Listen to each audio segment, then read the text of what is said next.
esse cenário tem tudo a ver com o que tem lá em Mateus. Mateus 9, versículo 16, diz assim a palavra de Deus: ninguém põe remendo de pano novo em roupa velha, pois o remendo forçará a roupa, tornando pior o rasgo. Nem se põe vinho novo em vasilhas de couro velhas. Se o fizer, as vasilhas se rebentarão, e o vinho se derramará e as vasilhas se estragarão. Pelo contrário, põe-se vinho novo em vasilhas de couro novas, e ambos se conservam. Gente, como foi muito claro nesse versículo, vinho novo tem que ser colocado em odres novos. Amém? Porque, gente, isso é necessário, porque senão vai romper.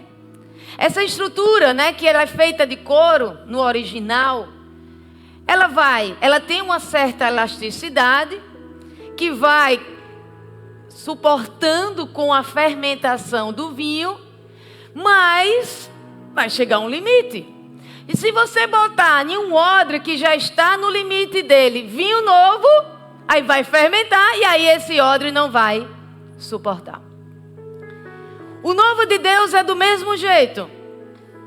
Exige uma estrutura diferente para receber esse mais de Deus, esse tal do avivamento. Exige uma estrutura interna transformada, restaurada, curada. E é assim, gente, que nós trabalhamos durante essas 6 semanas nessa série. Para receber esse mais de Deus, é necessário ser transformado de dentro para fora. E ao longo dessa série, que durou 6 semanas, como eu falei para vocês, na verdade, o Espírito Santo nos conduziu a uma profunda jornada. Na primeira semana, esses vídeos, né, esses cultos, essas mensagens estão na CN Aracaju, no YouTube. Na primeira semana falamos sobre a história de Neemias. E Neemias, ele foi realmente aquele que se levantou para restaurar os muros da família. Na segunda semana, confrontamos a motivação. Porque muitas das coisas não acontecem na nossa vida, porque estamos com motivação corrompida. E para isso falamos da história de Absalão, um cara que foi muito ferido emocionalmente. E isso acabou comprometendo a motivação dele. Na terceira semana falamos de Davi e os gibeonitas. E foi nessa mensagem que eu falei da história das maldições geracionais. A importância da justiça, do arrependimento, da confissão, para que a terra seja curada. Na quarta semana, isso tudo para transformar o odre em um odre novo. Na quarta semana, confrontamos o orgulho. E para isso, nós utilizamos a história de Uzias. Uzias foi um cara que começou super bem, começou certo. Porém, ele foi dominado pelo orgulho e foi excluído. Na quinta semana, falamos sobre rejeição, com a história do Mefibosete. E vimos como a dor da rejeição é algo que realmente compromete muito o nosso odre interior. E hoje, o Espírito Santo nos traz aqui com uma pergunta. Será que estamos prontos para o vinho novo que Deus quer derramar? Chegou a hora de você olhar para dentro. E eu hoje vou falar para vocês uma história que está lá em Isaías 58. Abram suas Bíblias em Isaías 58. Diz assim a palavra de Deus. Grite alto, não se contenha. Levante a voz como trombeta. Anuncie a meu povo a rebelião. Está saindo bem aí o som? Anuncia ao meu povo a rebelião dele e a comunidade de Jacó, os seus pecados. Veja que interessante, tá, gente? Deus está dizendo aqui, através do profeta Isaías, que o povo dele estava em rebelião. Pois dia a dia me procuram, parece desejosos de conhecer os meus caminhos, como se fosse uma nação que faz o que é direito e que não abandonou os mandamentos do seu Deus. Mas eles não estavam em rebelião? Então tem alguma coisa que não está batendo. Pede-me decisões justas e parecem desejosos de que Deus se aproxime deles. Porque jejuamos, dizem, e não o viste. Porque nos humilhamos e não reparaste. Contudo, no dia do seu jejum, vocês fazem o que é do agrado de vocês. Esse é o problema. E exploram seus empregados. Seu jejum termina em discussão e rixa, e em brigas de socos brutais. Vocês não podem jejuar como fazem hoje, e esperar que a sua voz, que a sua oração seja ouvida no alto. Será esse o jejum que eu escolhi? Que apenas um dia o homem se humilhe? Incline a cabeça como um junco e se deite sobre pano de saco e cinzas? É isso que vocês acham que é jejum um dia aceitável ao Senhor? O jejum que desejo não é este. Soltar as correntes da injustiça, desatar as cordas do jugo, pôr em liberdade os oprimidos e romper todo o jugo? Não é partilhar sua comida com o faminto, abrigar o pobre desamparado, vestir o nu que você encontrou e não recusar ajuda ao próximo? Esse é o jejum que Deus espera de nós. Aí sim, se você fizer esse jejum, o jejum que agrada a Deus, olha o que Ele vai fazer com você. Aí sim, sua luz irromperá como a alvorada e prontamente surgirá a sua cura. A sua retidão irá adiante de você e a glória do Senhor estará na sua retaguarda. Aí sim, você clamará ao Senhor e Ele responderá. Você gritará por socorro e Ele dirá: aqui estou. Se você eliminar do meio o jugo opressor, o dedo acusador e a falsidade ao falar, e com renúncia própria, você beneficiar os famintos e satisfazer o anseio dos aflitos, então a sua luz despontará nas trevas e a sua noite será como o meio-dia. O Senhor o guiará constantemente, satisfará os seus desejos numa terra ressequida pelo sol e fortalecerá os seus ossos. Você será como um jardim, você vai florescer. Será como um jardim bem regado, com uma fonte cujas águas nunca faltam. Seu povo reconstruirá as velhas ruínas, restaurará os alicerces antigos. Você será chamado reparador de muros, restaurador de ruas e moradias. Se você vigiar seus pés, para não profanar o sábado e para não fazer o que bem quiser em meu santo dia. Se você chamar delícia o sábado e honroso o santo dia do Senhor, e se honrá-lo deixando de seguir o seu próprio caminho, de fazer o que bem quiser, de falar futilidades, então, você vê que se você fizer algo, então você terá no Senhor a sua alegria. E eu farei com você que você cavalgue nos altos da terra e se banqueteie com a herança de Jacó, seu pai. É o Senhor quem fala. Amém? Palavra, né, gente? Essa é uma palavra que está lá, como eu falei, em Isaías 58. Lorena, qual era o contexto dessa história? Qual era o contexto de Isaías 58?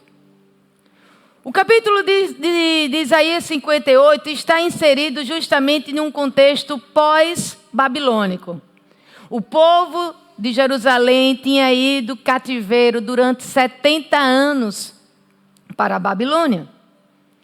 E eles estavam agora, nesse momento, retornando para Jerusalém, após esses 70 anos de cativeiro.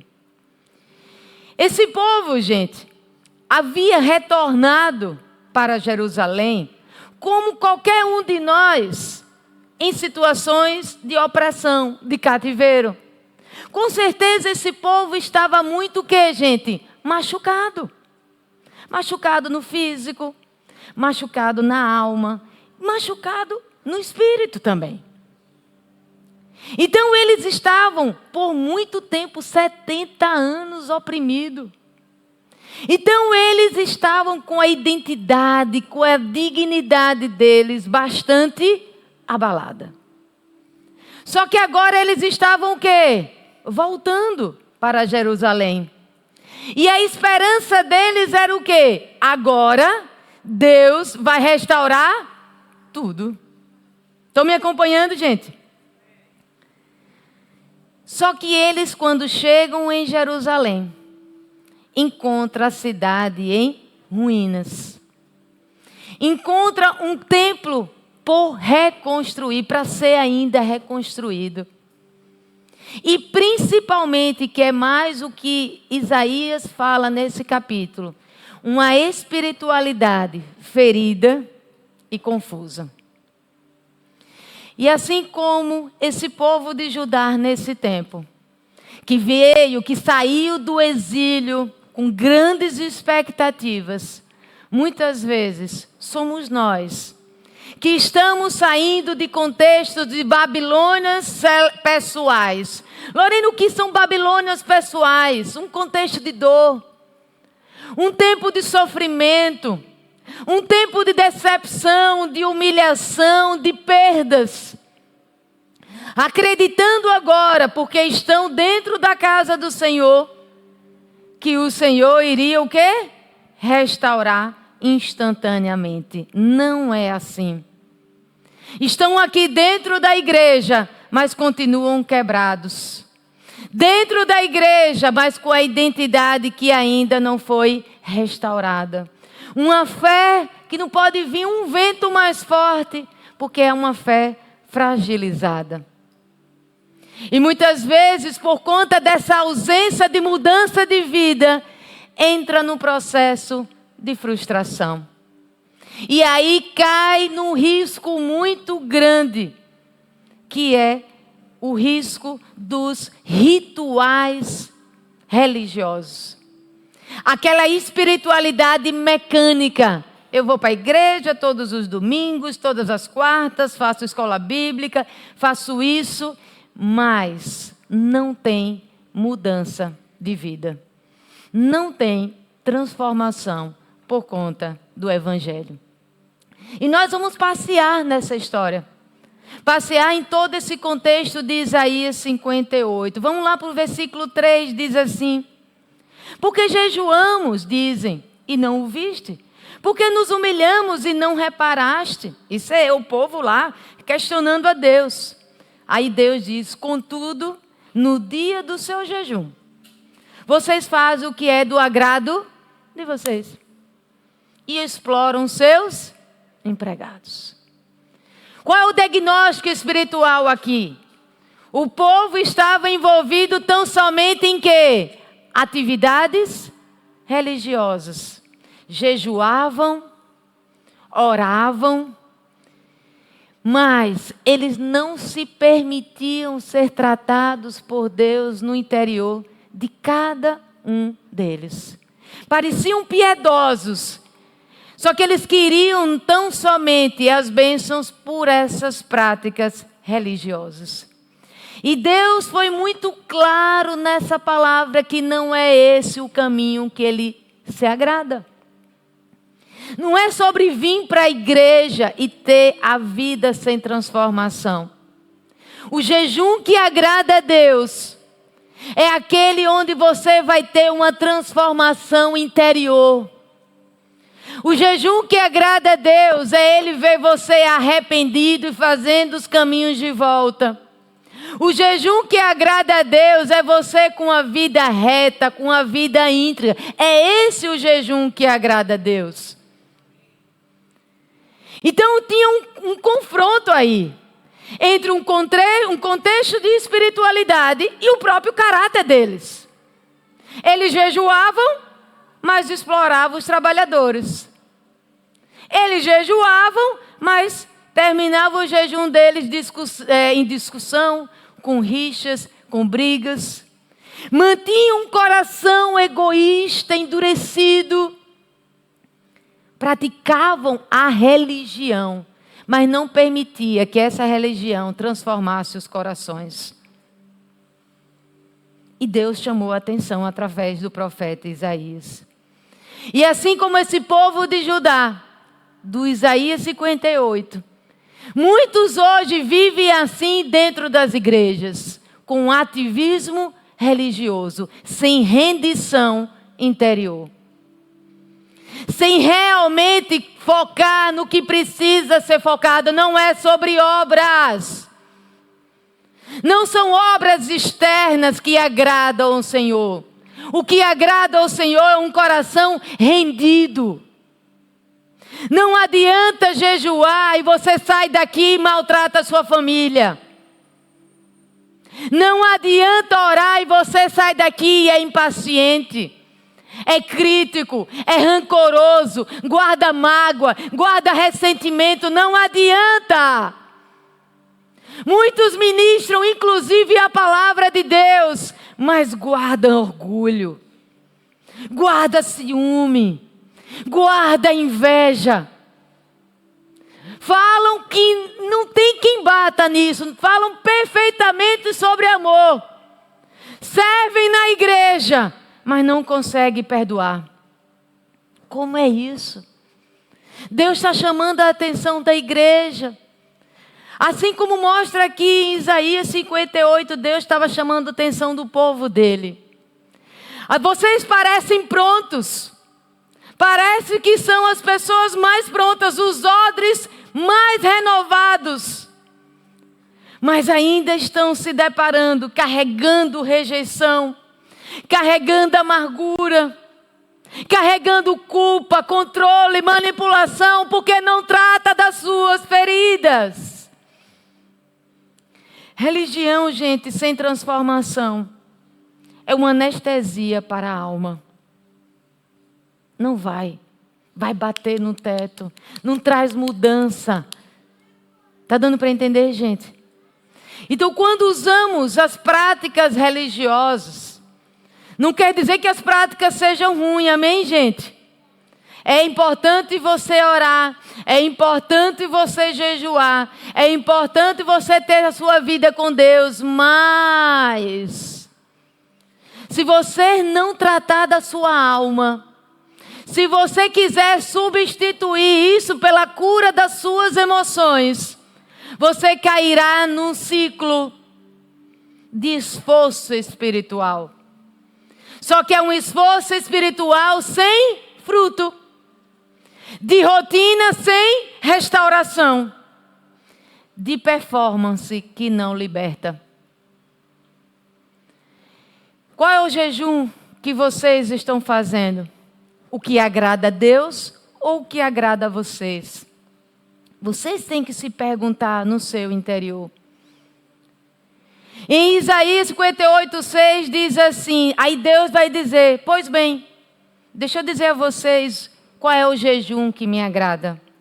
Solte as correntes da injustiça, desate as cordas do jugo, ponha em liberdade os oprimidos, rompam todo o jugo, partilhe a comida com o faminto, abrigue o pobre desamparado, vista o nu que você encontrou e não recuse ajuda ao próximo. Esse é o jejum que agrada a Deus.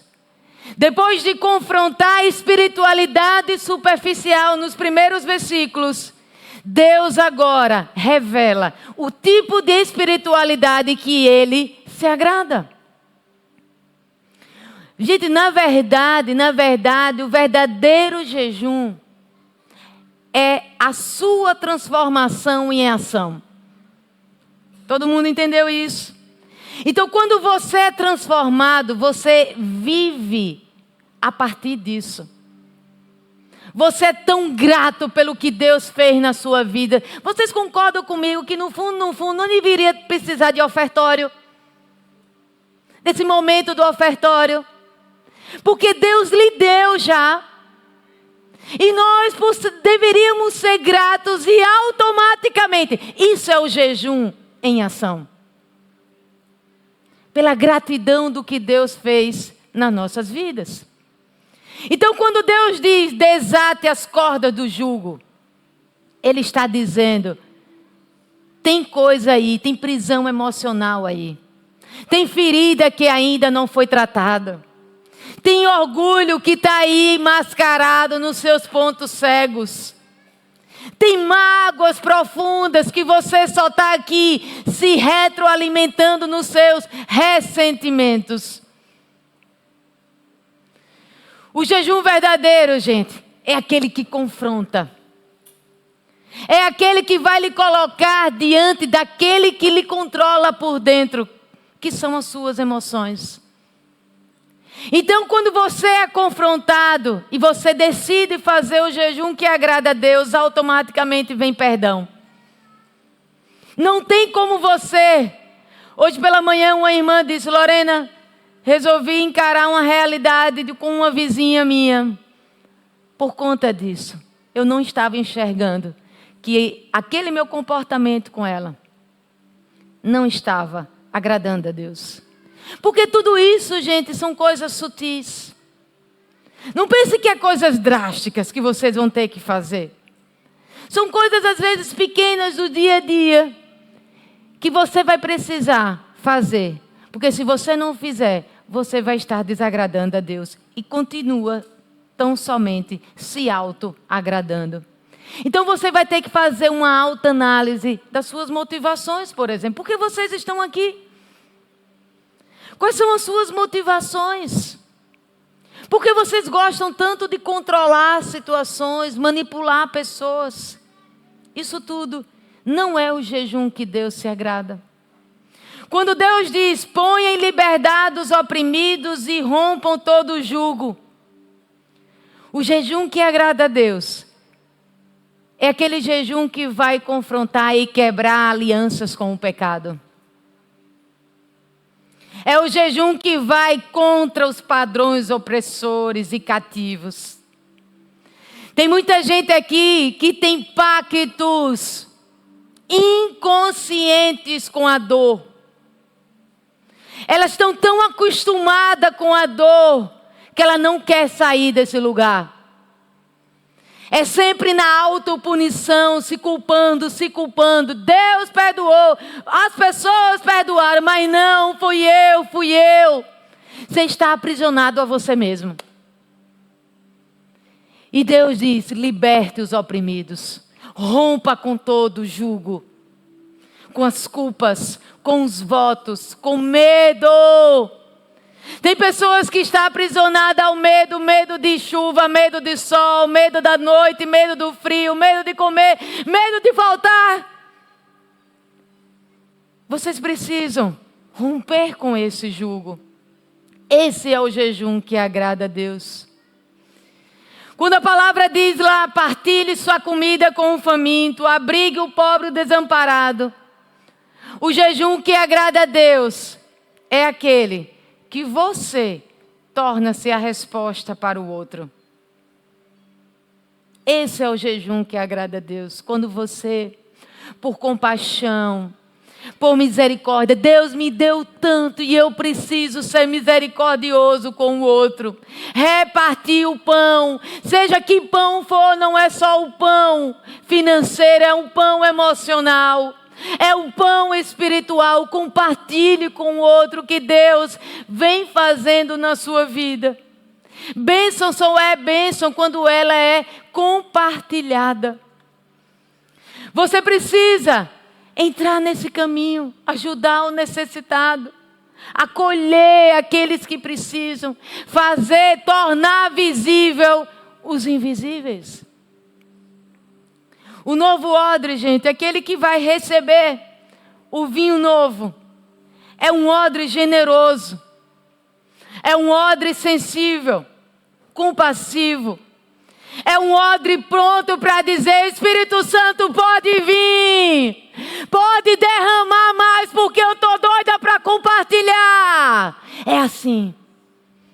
Essa é a nossa fome, essa é a nossa sede. Não é para receber mais, para você virar uma estrela e ficar famosa. Não é sobre você. Eu existo para vocês, eu não existo mais para mim. Eu existo para vocês. Deus fez em mim e agora eu posso passar isso para vocês. Eu estaria debaixo de maldição se eu não transferisse tudo que Deus me entregou. É minha responsabilidade. E quanto mais eu entendo isso, mais aí sim eu posso pedir. Porque Deus está vendo, você está entregando, você está entregando. Hoje eu tenho um altar, mas eu não comecei com um altar. Eu comecei fazendo live aleatória, 2, 3, 4. E se amanhã eu não tivesse, eu também voltaria para lá. Porque as pessoas acham que só pode fazer isso no altar. Vá para a internet. Deus não está lhe entregando. Ele vai colocar as pessoas para ouvir. Amém, gente? E nessa tarde, gente, a igreja precisa acordar. Chegou a hora de parar de rasgar as vestes e rasgar o coração. Deus está dizendo: eu não quero mais que vocês façam esse tipo de jejum. Eu quero o arrependimento de vocês. Eu quero um coração tratado. Eu quero um coração humilde. Eu quero que você mude o seu caráter. Não tem avivamento sem cura da alma. O vinho novo só pode ser derramado em um odre restaurado. E cada vez mais que eu entendo isso, gente, que eu entendo que é sobre nós, é sobre a nossa vida. Nós somos o milagre. Eu falei pela manhã nessa história. Muitas vezes nós estamos continuamente focados no milagre. Um milagre de cura, outro milagre da bênção financeira, outro filho que vai se render aos pés do Senhor, seja lá o que for. Muitas vezes focamos no milagre, mas eu vim aqui para lhe dizer: você é o milagre. Eu sou o milagre. Nós não podemos esquecer disso, que nessa jornada você é o milagre. Lá em Marcos 8, 22, Raul, diz o seguinte: a história de um cego. E esse cego foi levado a Jesus para ser curado. Ele precisava de um milagre. E diz assim a palavra: eles foram para Betsaida. E algumas pessoas trouxeram um cego a Jesus, suplicando-lhe que tocasse nele. Gente, é muito normal para as pessoas que estão esperando por um milagre focar no milagre. Naquilo que alguém precisa de milagre aqui? Aí é muito normal, as pessoas têm a tendência de focar no milagre. Aí o foco está lá, a atenção está lá, o coração está lá. Mas eu quero dizer uma coisa para vocês: o milagre é apenas uma fachada. O verdadeiro milagre É o processo interno que Deus faz em você e ao seu redor até que o milagre aconteça. Veja o que tem no versículo 23. Ele tomou o cego pela mão, Jesus, e o levou para fora do povoado. Às vezes Deus vai lhe levar para um local mais afastado, porque tem pessoas que estão atrapalhando o seu milagre. E ele coloca esse cego para fora do povoado. Depois de cuspir nos olhos do homem e impor-lhe as mãos, Jesus perguntou: você está vendo alguma coisa? Talvez para quem não se aprofunda muito na palavra de Deus, pode dizer: Lorena, esse negócio de cuspir deve ser normal daquela época, né? Eu tenho outros milagres, inclusive, que Deus cuspiu, o que Jesus cuspiu. Gente, não era da cultura da época cuspir, não era algo normal. Se você for lá no livro de Levíticos, diz que se um filho cuspir no rosto de um pai ou de uma mãe, ele deveria ser apedrejado. Só para vocês verem que não era algo cultural. Ou seja, aquele ato que Jesus fez com aquele rapaz, vocês concordam comigo que era uma ofensa? Concorda comigo? Era uma ofensa. Jesus cospe naquele rapaz. Aquilo, gente, se é nos dias de hoje, imagine lá atrás, um ato de humilhação. É ou não é, gente? Com certeza as pessoas que estavam naquele lugar deviam dizer: mas que é isso, esse rapaz? Isso não pode vir da parte de Deus. Humilhando os outros desse jeito. Porque, gente, venhamos e convenhamos que o cuspe é um ato nojento, não é verdade, gente? Não é porque era de Jesus que era menos nojento. Era ou não é nojento? É nojento. E sabe por que é nojento? Para nós. Porque nós não estamos cegos. Entenderam? Porque nós não estamos cegos, nos damos ao luxo de sermos facilmente ofendidos. Mas a pessoa que está cega, é cuspe que eu preciso, pode cuspir. Pode cuspir porque eu vou ter o meu milagre depois desse cuspe.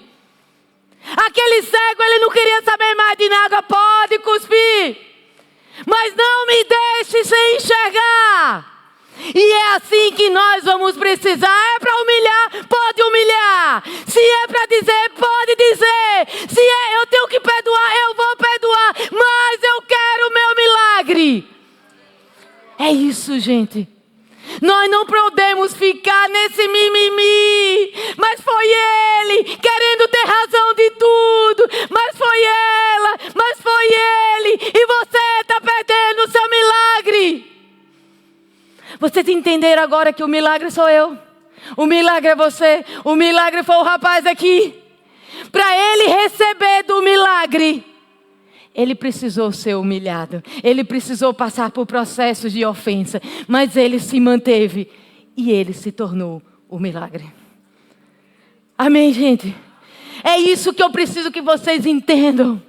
Deus chamou a atenção daquele povo. Eu não quero atos religiosos. Eu quero o coração transformado, restaurado de vocês.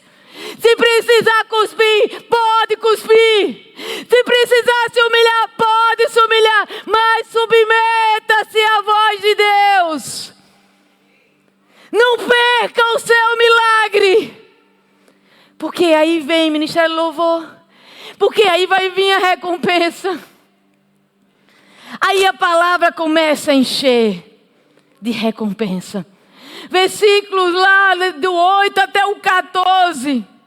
Isaías mostra que depois do tratamento interior vai vir a transformação de dentro para fora.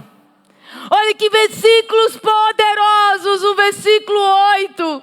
Aí sim, Depois que você fizer o jejum que me agrada, depois que você se submeter ao processo, depois que cuspir no seu rosto, depois que você tiver que perdoar, depois de você tiver buscar a restauração, a reconciliação, aí sim, aí Deus vem.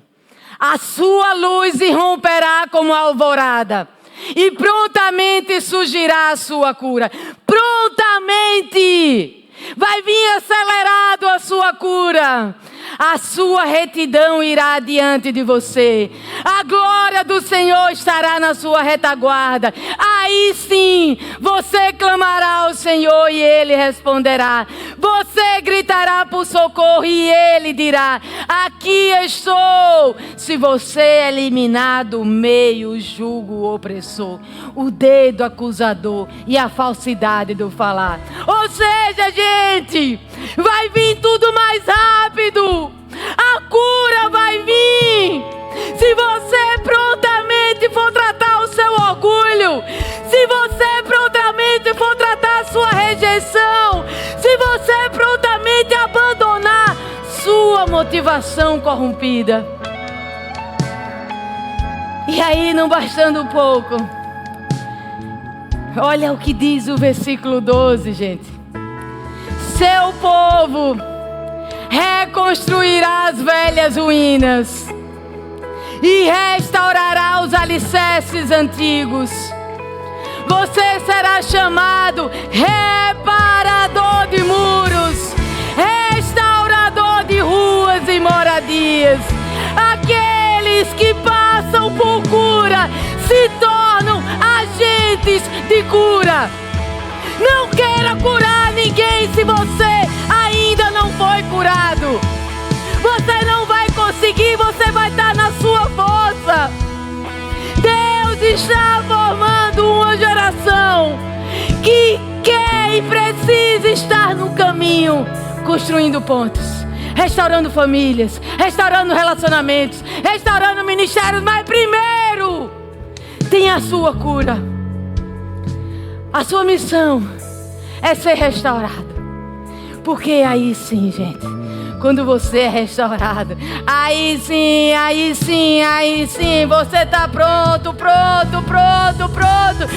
receber o avivamento, para receber o mais de Deus, para entregar restauração para outras pessoas, para tirar cativo outras pessoas.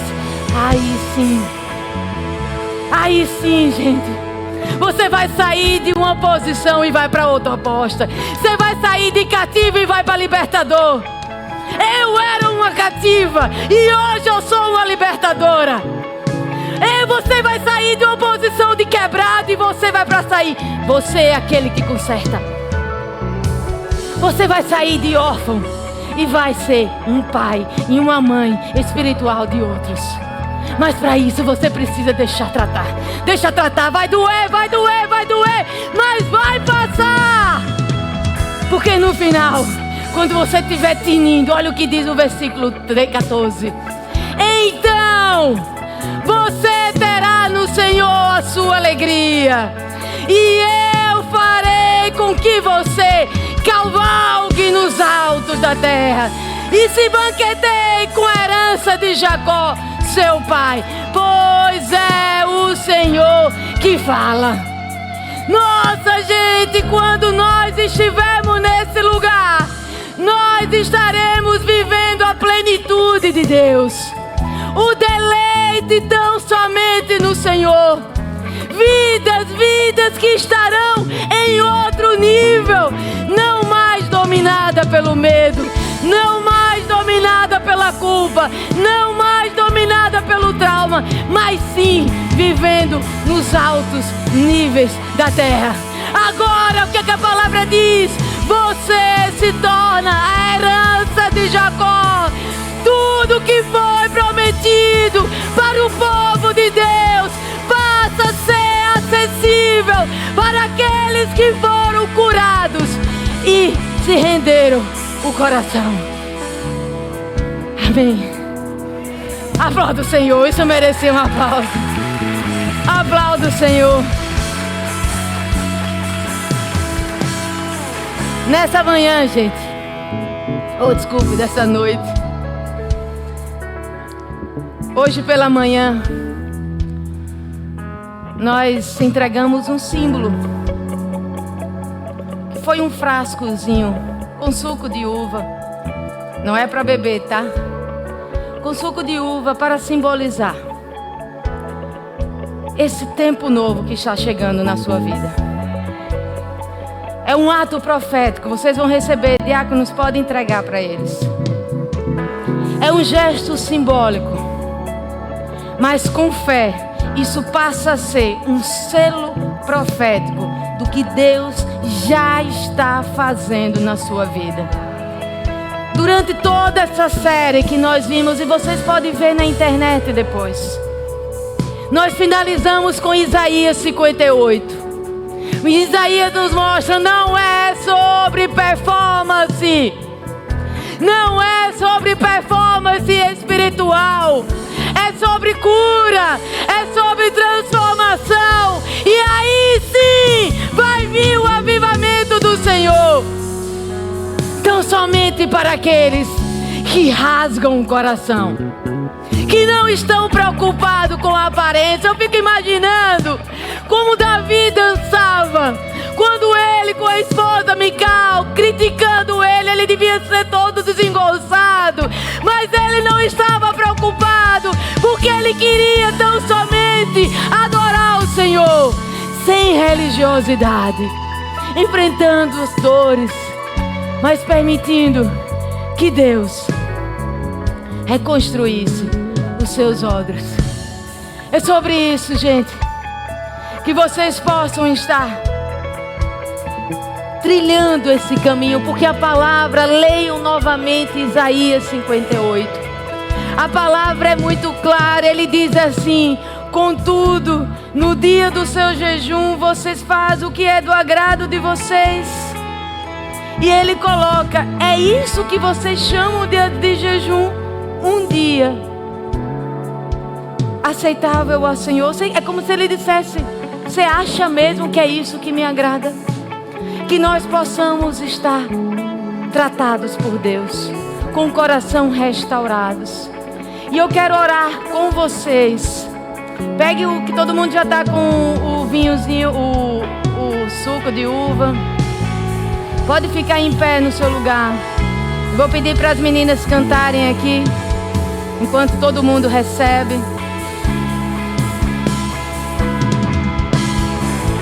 Mais perto do monte, mais perto da face, me espanto com o peso da tua glória. Mais perto, Se alegra! Deus está fazendo grandes coisas nesse lugar. Vem um tempo novo para a sua vida. então me tira o medo E me faz ser Moisés, suba meu lugar. E me faz entender que a tempestade é você, chuva forte é você, vento forte é você. E o que me faz tremer as pernas, a porta aberta é você, mas a fechada é você. É tudo sobre você. Eu vou subir o monte que muitos desistirão, e vou ficar lá até te encontrar. Eu vou entrar na casa e vou fazer morada, e vou ficar lá até te encontrar. Ora comigo. Vocês repetem aí a minha oração. Senhor Jesus, eu te agradeço por essa jornada. Obrigada Porque o Senhor me viu, me alcançou e me amou, mesmo quando eu ainda era um odre rachado. Hoje eu entrego ao Senhor todas as feridas que carreguei até aqui, toda dor escondida, toda raiz de rejeição, todo orgulho, toda mágoa e toda acusação. Eu não quero mais viver de aparência. Eu quero ser transformado de verdade. Cura o meu interior, Senhor. Restaura o meu coração. Eu renuncio à religiosidade vazia, às motivações corrompidas e às prisões emocionais do passado. E declaro pela fé, eu sou um odre novo. Eu fui restaurado. Eu estou pronta para receber o teu vinho novo. Espírito Santo, enche a minha vida com a tua presença. Transborda em mim o teu amor, a tua alegria e o teu avivamento. A partir de hoje, não sou mais apenas alguém que fui curado. Eu sou um reparador de brechas, um restaurador de vidas, um portador da tua glória. Em nome de Jesus, aplauda Ele. Mais perto da face, espanto com o peso da tua glória. Mais perto da glória, é mais perto da morte e o medo quer me parar. Então me tira o medo que me faz dizer, Moisés, para o meu lugar, que me faz entender que a tempestade é você, chuva forte é você, o vento forte é você, e o que me faz perder as pernas, a porta aberta é você, mas a fechada é você, é tudo sobre você. Aplauda o Senhor bem forte. Glória a Deus, glória a Deus, glória a Deus. Já vamos terminar. Que alegria poder ter entregue essa palavra para vocês. Essa palavra falou muito ao meu coração. Que jejum nós estamos fazendo? O jejum que me agrada ou o jejum que agrada a Ele? Que vocês possam, essa mensagem ficou gravada, provavelmente de hoje para amanhã estará no YouTube da CN Aracaju. Que vocês possam compartilhar, porque eu tenho certeza que essa é a vontade de Deus. Que pessoas ouçam essa mensagem, essa ideia, para que as vidas delas sejam restauradas e elas possam receber muito mais do vinho novo. Amém?